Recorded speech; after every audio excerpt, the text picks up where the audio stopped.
Bonjour à tous, bienvenue dans l'hebdo crypto du dimanche 29 mai.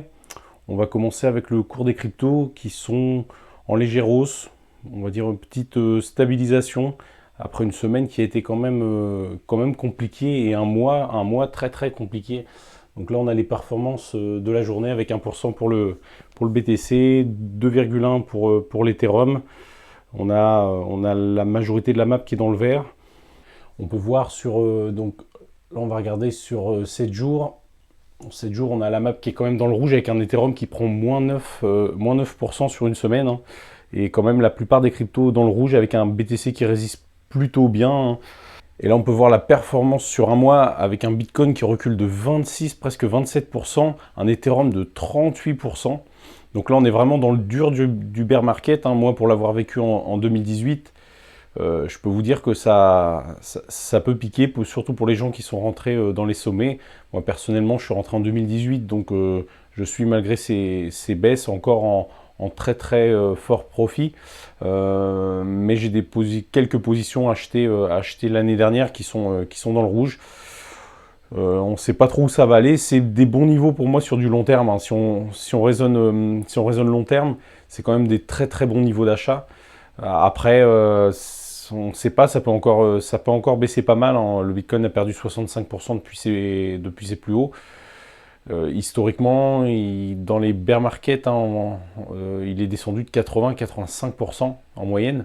Donc il pourrait perdre encore au moins 20%. Donc s'il perd 20%, il faut savoir que les alts, dont l'Ethereum et les autres, peuvent perdre encore 40 à 50% de leur valeur.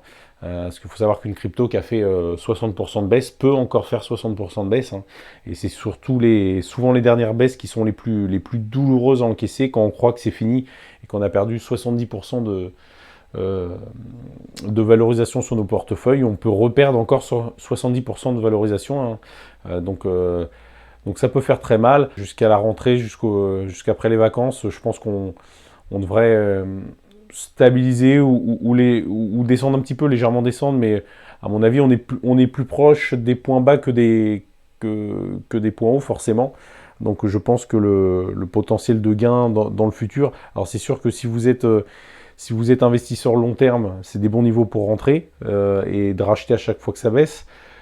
Par contre, si vous voulez faire du court terme, oui, là, à court terme, on peut se manger encore quelques claques. Donc dans l'actualité de la semaine, on a Christine Lagarde, toujours sur les mêmes positions, anti-crypto. Donc elle déclare que les crypto-monnaies ne valent rien et ne reposent sur rien. Alors moi j'aimerais lui dire que le dollar non plus. Exactement, le dollar aujourd'hui c'est quelque chose qui est mis par les banques centrales. C'est quelque chose qui n'a aucune valeur, il n'est plus adossé à l'or. Le président Nixon en 71 a supprimé les talons or, donc aujourd'hui le dollar n'est plus adossé à l'or et il est adossé à absolument rien du tout. Donc aujourd'hui c'est que des feuilles de papier qu'on se sert pour payer, tout comme l'euro et toutes les monnaies mondiales. Donc ils n'ont absolument aucune valeur, sauf celles qu'on veut bien leur donner.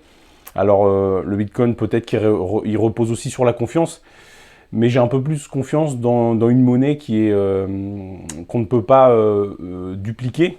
Il est très facile d'avoir de fabriquer un faux dollar aujourd'hui, alors que fabriquer un Bitcoin, ça relève de l'impossible. On ne peut pas dupliquer un Bitcoin, on ne peut pas. C'est quelque chose qui est infalsifiable, immuable et en quantité limitée. C'est ce qui donne toute cette confiance et cette valeur au Bitcoin, c'est qu'il y en aura que 21 millions, il n'y en aura jamais un de plus. Donc, alors que les dollars, on peut voir que les banques en impriment à outrance pour sauver soi-disant l'économie. Je pense que Madame Lagarde le sait, je pense que c'est plutôt des conflits d'intérêts. Ils n'ont aucun intérêt à ce que le Bitcoin prenne de la place dans le monde. Ça leur ferait énormément de tort, énormément de mal.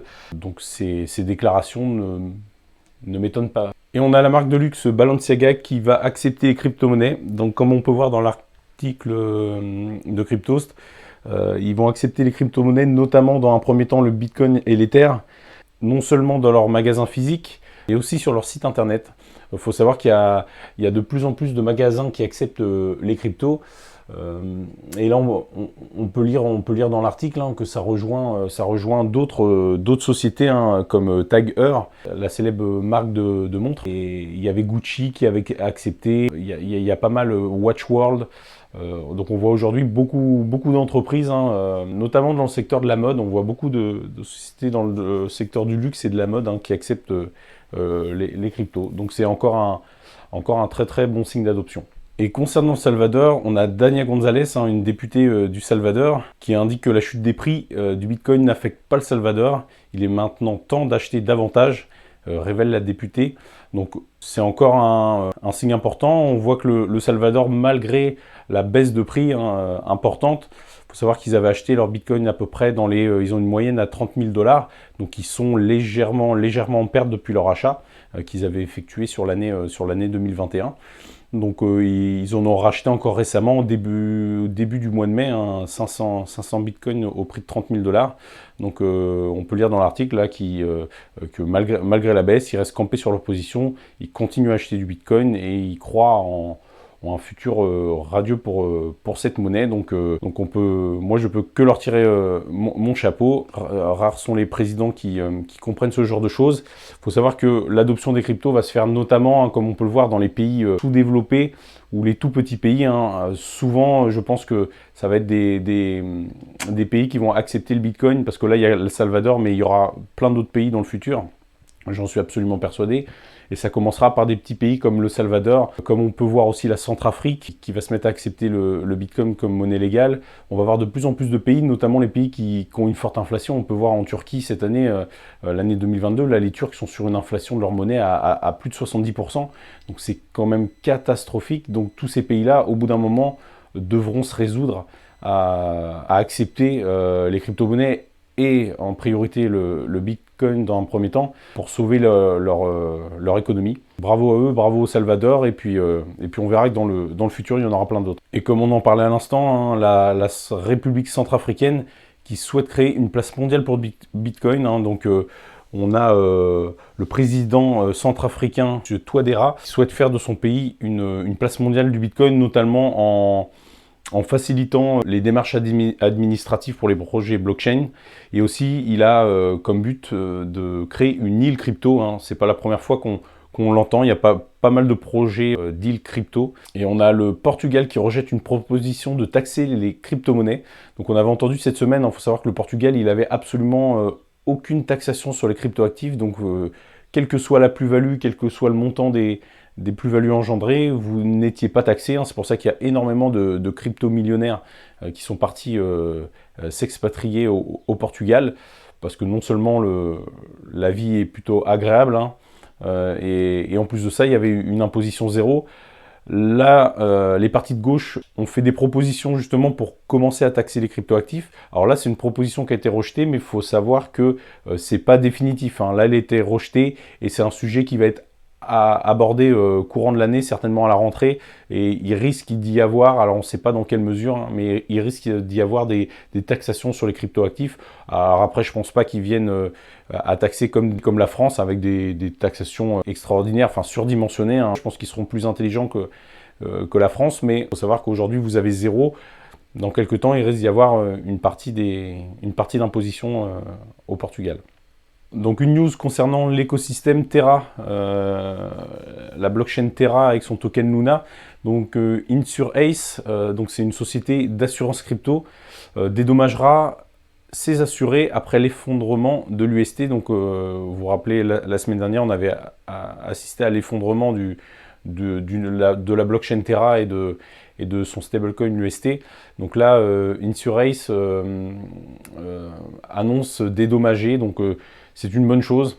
Après, je ne suis pas sûr qu'il y ait énormément de gens qui soient assurés en crypto aujourd'hui, mais c'est déjà une bonne nouvelle pour les personnes qui vont pouvoir en bénéficier.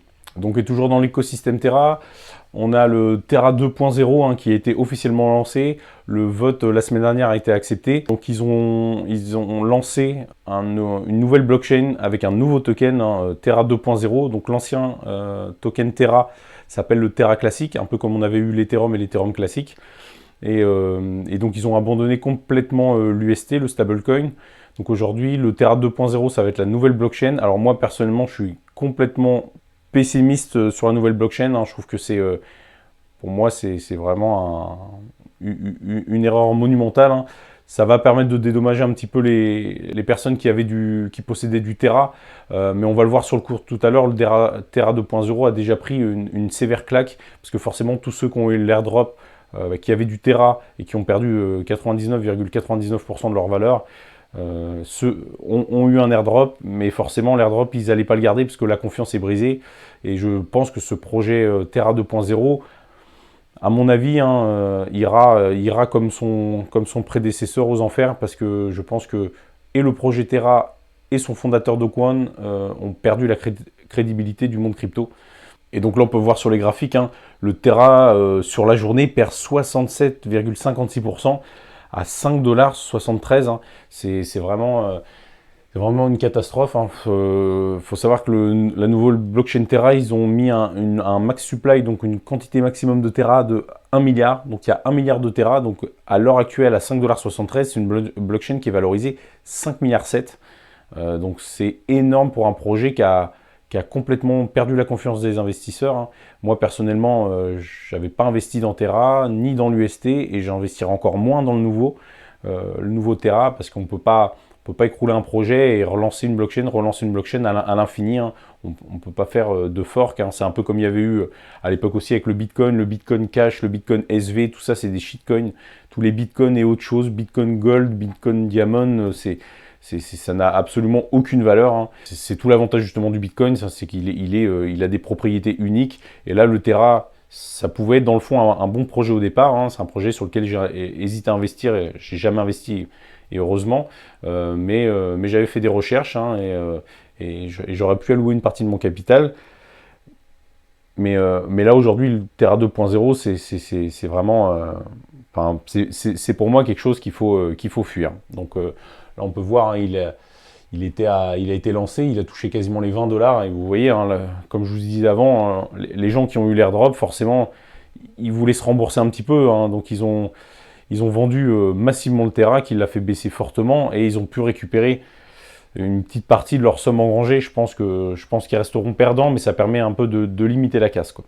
Et dans la suite de l'actualité, on a Elon Musk, hein, qui annonce que SpaceX acceptera bientôt le Dogecoin comme moyen de paiement. Alors attention, hein, c'est uniquement le Dogecoin sera accepté pour tout ce qui va être goodies et ainsi de suite. Hein. Donc c'est pas une très très grande nouvelle. Hein, surtout que le Dogecoin, voilà, c'est une crypto, c'est un meme coin, hein, ça n'a pas grand intérêt et grande valeur. Après, c'est une crypto amusante, hein, qui est là dans le paysage depuis des années, et qui a visiblement une crédibilité auprès de certains. Et là, on a une nouvelle que je trouve, hein, une nouvelle importante, hein, c'est le PDG de Mastercard, donc vraiment une grosse société de paiement, hein, on connaît tous, hein, Visa, Mastercard, les deux concurrents. Le PDG pense que le système de paiement SWIFT, hein, c'est celui qu'on utilise aujourd'hui quand vous faites des virements bancaires, n'existera probablement plus dans 5 ans.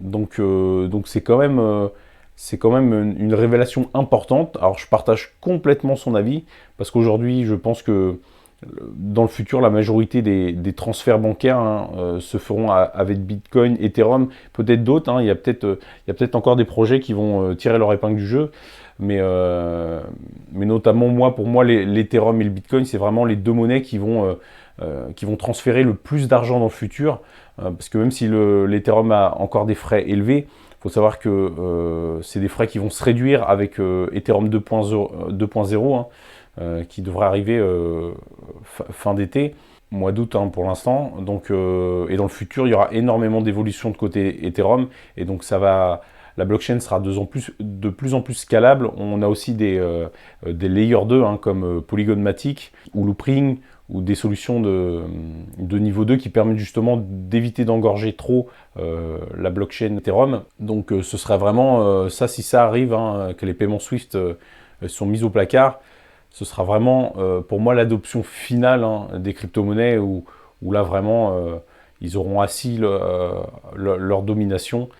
Et on finit avec une petite news, hein, c'est Lego qui va se lancer dans le métaverse. Hein. Ils veulent créer un métaverse Lego pour les enfants, basé comme souvent sur les tokens non fongibles. Donc encore une grosse société, hein, parce que Lego, il faut savoir que c'est une très très grosse entreprise, hein, une très très grosse et très vieille entreprise, hein, donc connue dans le monde entier. Donc encore une bonne nouvelle pour le secteur crypto NFT. Donc voilà, merci de m'avoir suivi dans cet hebdo crypto. N'hésitez pas à vous abonner, liker et je vous dis à très bientôt. Ciao.